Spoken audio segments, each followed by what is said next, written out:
Hello, everybody. Welcome to Lunchtime Detroit Lions Talk with my man, Curt Steele, and me, Jim Bordeaux. Today, we're going to be talking about John Dorsey and Rick Smith, two GM candidates. We also have a very special injury report from Dr. Jimmy Lau.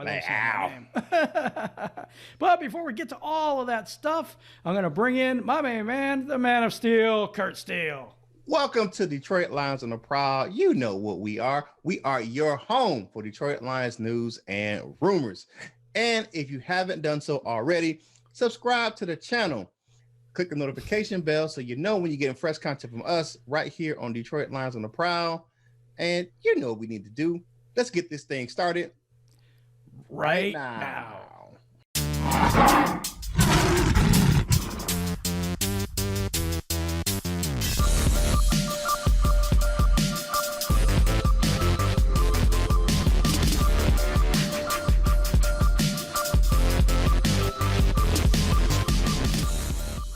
Hey, welcome back to the program. You know what it's time for us to do. Let's get at these comment cards. Jim, you up first. Okay, Mike Taft. Is Galladay hurt or waiting for a contract? You know, it's funny. I put these in here yesterday. And our doctor is going to be in to answer your question and what he feels from the doctor's perspective on this injury and what's going on there. What do I think? Well, I think it has more to do with the contract than the injury right now. I really do. Just because of the length of the injury and what it actually could have been and those things. It is really getting hard for me to believe that, you know, it's a hip flexor or something like that, and it's a 4 or 5 week injury, and then he's running, they say, and all of a sudden he's not. It could have been a setback, not saying it couldn't be, but I want to be healthy when I'm going after my money in free agency. Yeah. And that may be why he's sitting out. So I hear you. All right. King Ease J. Okay, that's a good name. Thank you for all Lions content and feedback. Well, we appreciate you for thanking us for all the Lions content. I enjoy your shows as often as I can. I also find Curtis's closing boss up statement very inspiring in everyday life. Well, I really appreciate that, my man. Hey, you got to boss up and ball out, man. You got to be the best version of you that you can be. Yes. So keep doing that, King East J. I'm sorry. All right, Charles Fitzgerald. Not every coach makes a good or great head coach. Be careful on who you think will be a great head coach. Okay, here's a little something for you, man. For every McVay, there's a Patricia. Okay, so it is a crapshoot in a way. We don't know who's going to be the next greatest thing because we just don't know. That's part of the human condition, man. Yeah. If we could all read the future, everybody would be winning, and, you know, I don't know. I don't know how that would work, man. I don't get it. But you know what? You make a good point, but it is kind of like we know that already. We're just trying to bring you the information about these people so you can make an informed decision on who you're rooting for to become that next head coach or that next GM. True story. Because, you know, there's always going to be a good guy. There's always going to be a guy that's going to, you know, everybody can't win all the time. Somebody's going to lose out on being a good coach or being a good GM, or actually sometimes just being a good person. True. Yeah. Very true. Yeah. All right. Racing Efficient with Timbo. Tim Beasy. Man, I love that name, brother. All right. They're dumb to dump anyone but Stafford. The players want to play. They just don't want to play for someone they don't listen to. What they have to say. Listen to what they have to say. Let's see what happens before we kick out everyone. Every guy that named off is a great player. That's an interesting take. I like your take.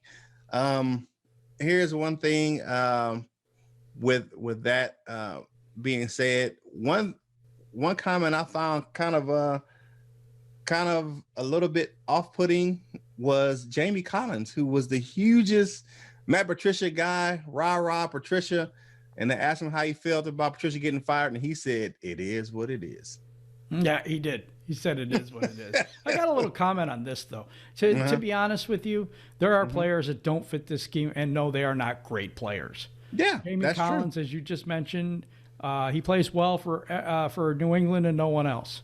Yep. You know, I like Danny Shelton. I do. He got hurt, unfortunately. I don't think it's a injury-prone type situation, but yeah, I like him a lot. He's a good player. I would keep him. But some of these other guys, Deron Harmon can't cover. I'm sorry. You know, you guys may think he's great and whatever. Tavai is too slow unless you put him in the middle, and maybe he's being used wrong. Christian Jones, I don't know. If you think he's a great player, more power to you, but no. Nah. A Green Phantom. I like that name. He's a new subscriber. Does anyone, and thank you for that, does anyone know anything about the guy in KC? I'm assuming you're talking about Bieniemy.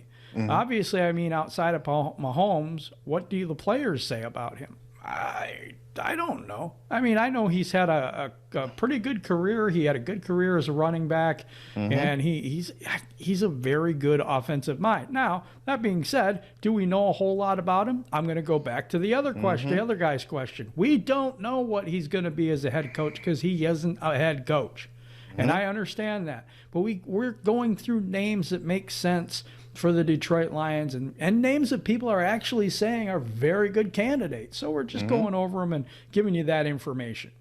That's what I want to know, because it's easy to fall in love with a name, but are they actually the right for us? Again, that's going to be difficult to say. That could be about a lot of these guys. I think it's what separates the candidates.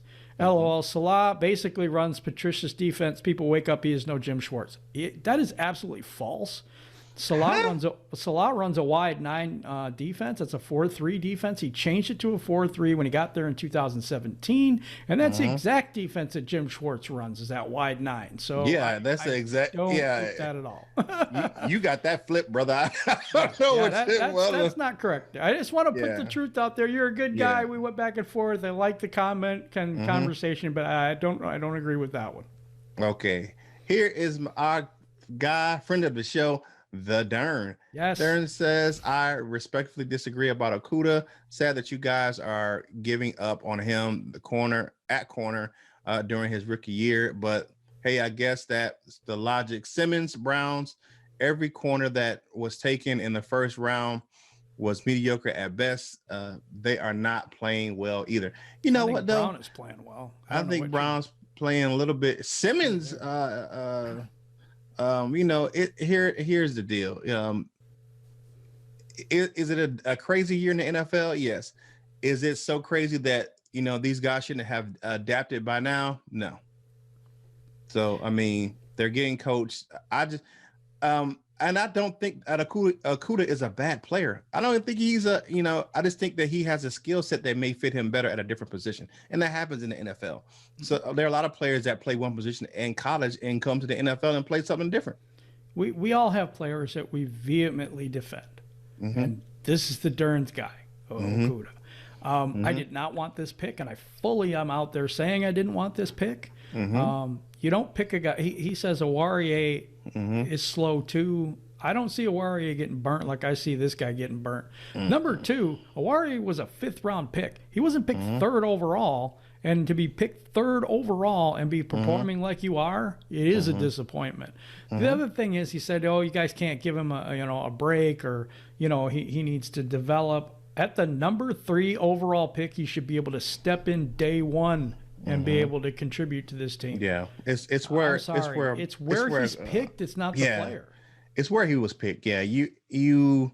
Now I like the Okudah pick. I thought he was better than that in college. So, and for him to come to the league and perform, but he never went up against hardly anybody. He didn't really face big name talent at the wide receiver position. I mean, he did a good job against Higgins, that the guy out of Clemson. But that's guy. I mean, he played okay. I would say this: I thought he would play better in the NFL, but I think I see something in him that I think a position change would be good. I just think that sometimes you just get guys like, look at Travis Kelce. He was a quarterback. Yeah. And now he's one of the best. He's arguably the best tight end in the NFL. Yep. I mean, sometimes it just doesn't work at a position for a player, and they can succeed. And I'll always bring this up. Charles Woodson was one of the best corners in college. He won the Heisman Trophy, and he ended up his best years in the league were at safety. That's just it. Okay, Patchy Cole says, don't people understand if we trade or get rid of Stafford and we draft a rookie QB, that the O-line we have, he will end up like Jake Burrow? Jake Burrow? I'm not sure who he means by that. Is it Burrow that he's talking about from Cincinnati? Yeah. Prayers for him. It would be better to draft a QB and work behind Stafford. Every team has done it. People forget Alex Smith ran Kansas City before Mahomes came in after the injury that Smith suffered. I'm not going to disagree with you. I'm not going to throw shade on that. Wait a minute. The injury that Smith suffered was in Washington. Yeah. Smith just got sent to Washington, displaced because Mahomes was just better than he was. I don't remember if Mahomes sat under Smith. I don't know. He did. He said his rookie season under Smith. I'm kind of a proponent of this. There's a lot of people that aren't, but I can't kill you for the statement. All I'm going to say is we have hardly any draft capital right now. We do need to build that O-line first, and we do need to build that defense first. They go hand in hand, guys, and I know people, they understand that, because if your defense is on the field for too long, them big boys are going to start getting tired sooner or later. Once they get tired, it's over. Their intensity goes down, and you need to bring that heat. You need to bring that energy, and they only have so much. So what you have to do is you have to get a very good defense so they can get off the field 3 and out every once in a while. Yeah, I don't like this bend but don't break crap. Yeah, it doesn't work. I want an attacking style defense that gets after the quarterback and corners that can cover. And it doesn't matter if they're playing man or zone, that they can just actually just good players on the perimeters.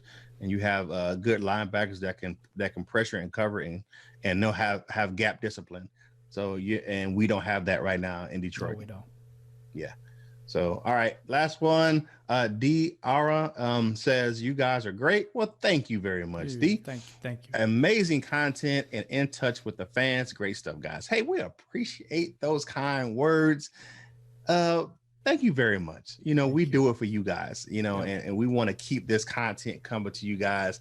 Educated, non-biased is just what we think, our opinion, and we try to give you the most educated, informed opinions that we can.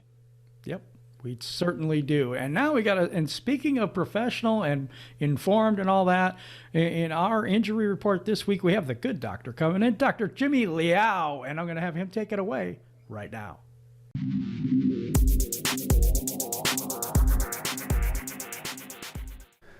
Welcome to the Detroit Lions Morning Rounds. I'm Jimmy Liao. Let's do the injury report this Thursday before the Bears game. Kenny Golladay is an interesting case here. He had no practice both Wednesday and Thursday this week. His last practice was a limited practice last Monday. Now, his initial injury was November the 1st, so he's currently 4.5 weeks out from that. I thought based on video that he had a left hip flexor strain, likely a mild one, which is generally a 2 to 4 week injury. Now, interestingly, he was reported to have been running around pretty well in practice a couple weeks ago. One of the beat reporters described that. But that day was listed with a no practice on the official report. So that's a curious situation there. So the question is, how much of this is contract related? Now, he certainly could still have a lingering hip strain, maybe even aggravated it, which prolonged the injury. However, a contract-related issue is a very good possibility. He's in the last year of his contract. He's looking to sign a big deal, life-changing deal this offseason. Now, I wouldn't call what he'd be doing a hold-in because the Lions don't even have a GM to negotiate with. If he is holding out slightly due to contract reasons, it's more of making sure he's healthy going into this offseason so that he can land a huge deal without any questions about his health for 2021. Now, with NPs this week, he's definitely out for the Bears game. And it also means he's likely out for the Packers game next week. Now, strategically, if he wants to maximize his contract this offseason and stay healthy, I'm probably going to come back the last 2 games, maybe 3 games of the season, just enough to prove that I'm healthy going into the offseason while limiting any exposure to injury, limiting any uncompensated risk. So 2 games is probably good enough to prove health without taking on additional risk. All right, Deshaun Hand has a groin, NP, Wednesday and Thursday this week. He missed last game with a groin. Looks like he'll be out this week as well. Jeff Okuda with a shoulder, initial injury on November 22nd. It's good news he wasn't placed on IR, which suggests it's not a serious shoulder injury. He's had NPs this week. It looks like he'll be out. DeAndre Swift is another curious situation. His initial concussion was reported on November the 19th, which was a Thursday. It's uncertain when the concussion occurred. May have been Wednesday, may have been Wednesday night, maybe didn't have anything to do with practice, even something off the field. Now, last week he had LPs Tuesday and Wednesday, and another LP this Wednesday, yesterday. That was all great news. Looked like he was trending very well towards playing this weekend. However, an NP on Thursday. Also, officially, he's out of the concussion protocol, which means he's past the concussion protocol. So how does this all make sense? Now, Kyle Meinke and Dave Burkett both tweeted that Adrian Peterson says that DeAndre Swift hasn't been himself since suffering a brain injury, hasn't had the same energy level, said it's been hard to watch. So based on what AP is saying, there are concerns that there are still post-concussion symptoms going on. Now, it's certainly possible that what's going on has nothing to do with a concussion and he's recovered fully from the concussion and there's something else going on with either his health or his life. Maybe there's a social issue going on. However, based on the timeline, based on what AP said, he could still certainly be having post-concussion symptoms. Now, this begs the question, how did DeAndre Swift clear the protocol if he's having post-concussion symptoms? Well, keep in mind that post-concussion symptoms need to be self-reported to the neurologist. The way the concussion protocol works is there's a gradual step up in activity. After each step, the neurologist asks the player, are you having symptoms? The neurologist might do a quick examination, ask some basic questions, mental status questions, which at this point would be pretty easy for him to pass. But post-concussion symptoms such as nausea, headache, fogginess, unusual fatigue, those require self-reporting by the patient. And Swift might have simply not self-reported it, which would mean the neurologist would pass him and move him on to the next stage and eventually pass him through the entire concussion protocol. So maybe that's what's going on, that he's still actually having post-concussion issues even though he did complete the concussion protocol. Now, Matthew Stafford, still listed with a right thumb sprain, initial injury November the 15th. You can check my video analysis for more on that. He's LP both days this week, but he should be fine. He'll play. Danny Amendola initially hurt his hip in the Washington game on November the 15th, possibly a hip flexor strain, same as Galladay. He's 2.5 weeks out from that. He's up to a full practice already on Thursday, so looks like he'll be ready to play on Sunday. Mike Ford had a concussion in the Panthers game 2 weeks ago. He's had FPs both days this week. Great news. Looks like he's fine from the concussion. Other notes, Julian Okwara has returned to practice, which is great news. He initially hurt himself in Game 5 versus the Jaguars. It looked to be some kind of right leg injury, maybe knee or ankle. Nothing was obvious on the video, but good news, it doesn't look like anything very long-term or serious. Desmond Trufant has been placed on IR. He's had a hamstring injury issue all year. Initially hit her in Game 1 of the season, has had 2 re-aggravations since then, so not great with his hamstring all year. Danny Shelton also placed on IR. He had a likely MCL sprain last week. I did a video analysis of that. If it's a mild sprain, he could be back after the 3-week IR stint. If it's more severe, he could be out for the year. I think it's unlikely he has anything significantly beyond an MCL sprain, such as an ACL tear. Otherwise, we probably would have heard about it. All right. Thanks for listening. Any questions or comments, leave them on the YouTube channel or Twitter at Jimmy Liao MD.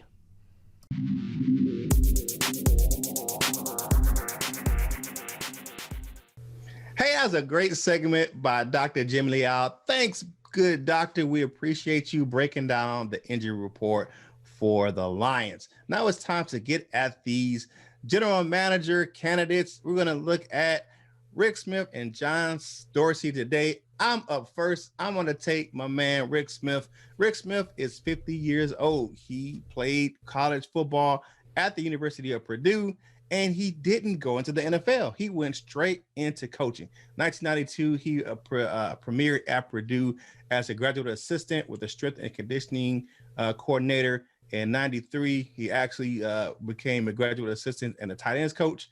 And he moved up to secondary coach at Purdue from 94 to 95.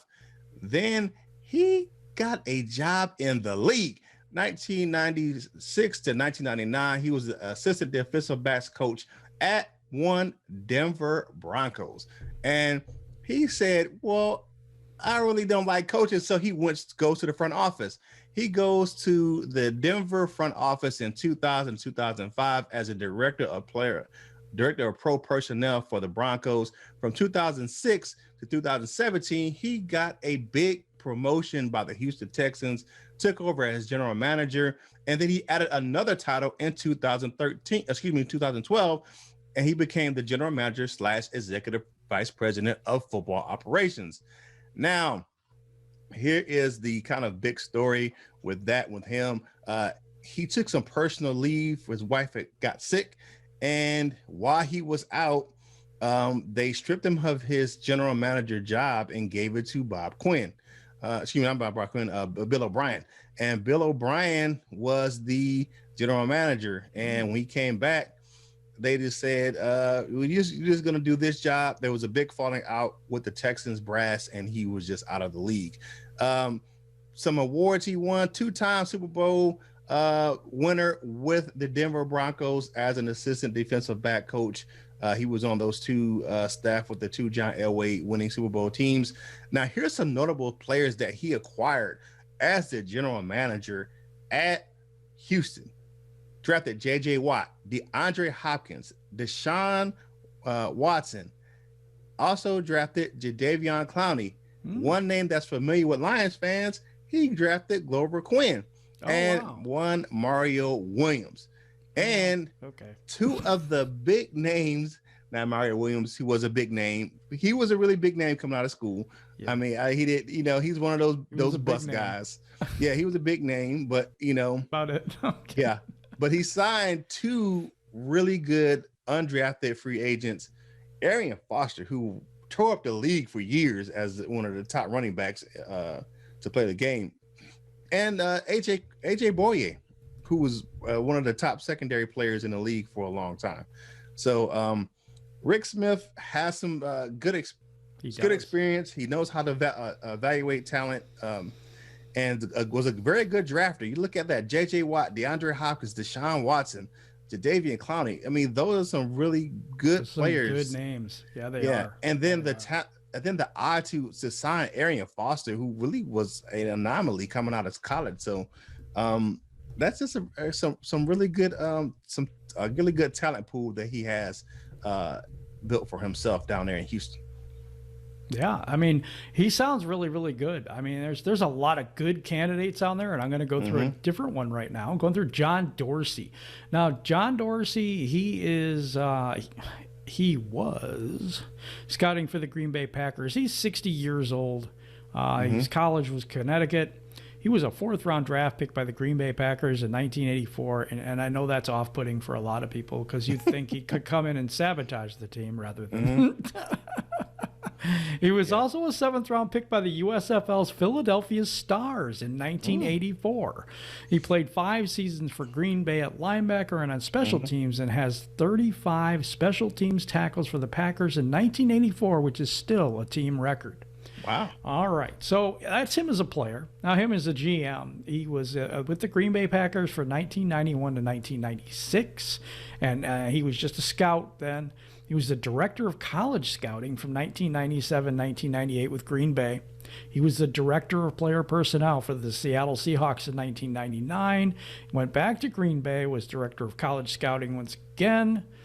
From 2000 to 2011. So there's 11 years there with the Packers as that in scouting from the college ranks. So I like that idea because we build our teams through the draft. So, you know, there's another interesting nugget coming up about him that kind of a new thing.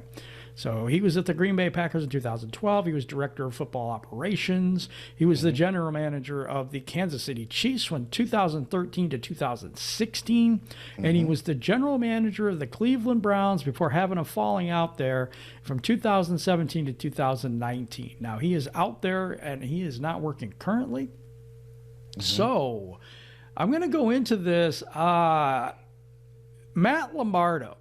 He tweeted out, executives and sources around the NFL tell me former Chiefs and Lions, hopefully Lions, and Browns general manager John Dorsey will likely be among the most sought after GMs. And it is highly likely that he will be bringing Chiefs offensive coordinator Eric Bieniemy with him as head coach. The two are tied together. Wow. So anybody who wants Eric Bieniemy, yeah, buddy, that's an interesting. John nugget Dorsey may be your guy. There. That's an interesting nugget right there. Yeah. And so that's what I think of. I think John Dorsey is a very interesting candidate. I don't think he puts up with any BS. I kind of like him. I think that's the way a Detroit general manager should be. I think that's kind of the attitude we have here. There's just a lot of good things about him, but that was reported a few days ago, so that was fairly fresh. So I just wanted you guys to know that about him. He has won 2 Super Bowl championships too. So hey. You know, you never know. You never know, guys. We keep doing this as a service for you guys so that you get to know these candidates better. And that's the mission here with both of these guys. What do you think about John Dorsey there? Interesting take on John Dorsey. Had some success definitely at Cleveland. That a lot of that roster has his stamp on it. It does. It does. I mean, think about Odell Beckham Jr., Baker Mayfield. I mean, all those guys bringing in the other receiver. His name escapes me right now. Landry. Yes. Think about what's that? Hunt, the running back, Chubb. I mean, that's Kareem Hunt. Kareem Hunt. Then the defensive lineman who's terrorizing the league right now. Yeah, I can't remember. Out of Texas A&M. He's had some really big names. He's really turned over that roster, and think about the success they're having right now, and that's really much a direct reflection of his stamp on what he put on the player personnel department as the GM in Cleveland. So Dorsey's a big name. Man, I tell you, Jim, there is a deep GM pool right now in the NFL. There's a lot of guys who have experience, who used to be GMs or who are up and coming GMs. It's a deep GM pool. It's deeper than the coaching. It's deeper than the coaching pool, in my opinion. I think there's a lot of good guys out there that can make an impact in Detroit. Yeah, we'll be previewing more of them for you so that you get a better understanding of these guys and maybe get a guy to root for so that you can get disappointed in the end just like we are. And just kidding. There's Elliot Wolf is out there. Ozzie Newsome said he might want to come back. There's a lot of guys out there. Ed Dodds is one of my favorites. John Dorsey is good. Rick Smith. There's a ton of them, and we're going to keep going through them for you. A ton of them, yeah. So that you can get that information. Yeah.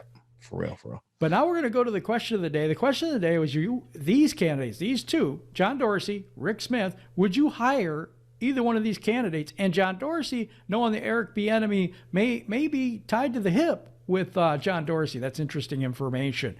Okay, and now it's time for my favorite part of the show. It's time for the dessert with Curt. Now this one is gonna be a little different. All right. It's a little tart today. All right. Uh-oh. A little tart today. One thing the Lions are facing coming up on Sunday is, did you realize that quarterback Mitchell Trubisky is 4-0 against the Lions? Oh, don't crush my soul. 4-0. Stop. And that's one thing that's hard for me to swallow. But it's one thing to be said. But I think the Lions have a chance to really get after him this time. I think to really make it to be 4-1 coming We'll up. But see. that I know everybody wasn't here. It's a tough dessert. Sometimes you got to eat a healthy dessert. Maybe it's a probiotic yogurt to get your bowels moving. Sometimes you got to have that tough stuff.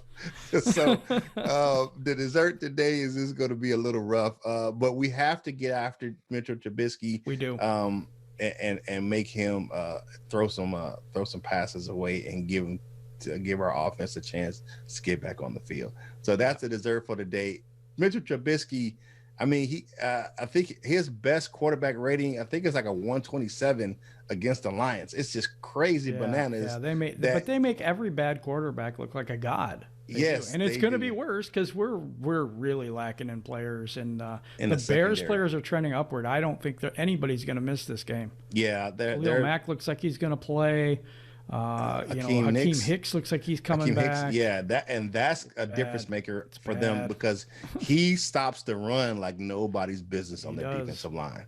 He does. Yeah, but that's your sour dessert for the day. That can't be tasty morsels every day, people. That's true. Well, you appreciate each and every one of you in the comments and how you like the video. If you could continue to do that, we're having a lot of views, but the video is not getting liked as much. So please like the video. Please share it with your friends if you want more of this content going out to other Lions fans that may not be aware of the show. I would appreciate that. But we do appreciate everything that you guys do to rock with us as our fan base and the people that really help us to get this content out there to other people. Really appreciate each and every one of you guys. And so now I'm going to throw it to Curt to take us home for today's show. Hey, one thing I want to do today is welcome my man Speak Easy to the Detroit Sports Alliance. Hey man, welcome to the family. We appreciate you. Go over to his channel on YouTube. That dude puts out some excellent content. I have an announcement I have to make. We are going to start having Saturday shows. And what we're going to do is we're going to do interviews throughout the week, and we're going to put them together as a show. So it won't be as much of a show between me and Curt, but you're going to get to see really cool interviews with people about that team coming up, or, whatever interviews that we have for you. So we're trying to produce extra content for you. So it's going to be just an extra who's at the table version of Detroit Lions on the Prowl. And that will be tomorrow at the same time at 11 o'clock. So we just wanted to put that out there for you guys because I forgot earlier. Yeah. All right. So with that being said, you know what we need you to do. It's always good right here at Detroit Lions on the Prowl, your home for Detroit Lions news and rumors. For you to subscribe to the videos, like them, share them with your friends on your social media, and you know what you need to do. Whatever you do in life, you got to boss up, ball out, and be the best version of you that you can be. Full Man Jim, right here on Detroit Lions on the Prowl. This is Curt Steele, and we will holla at you real soon.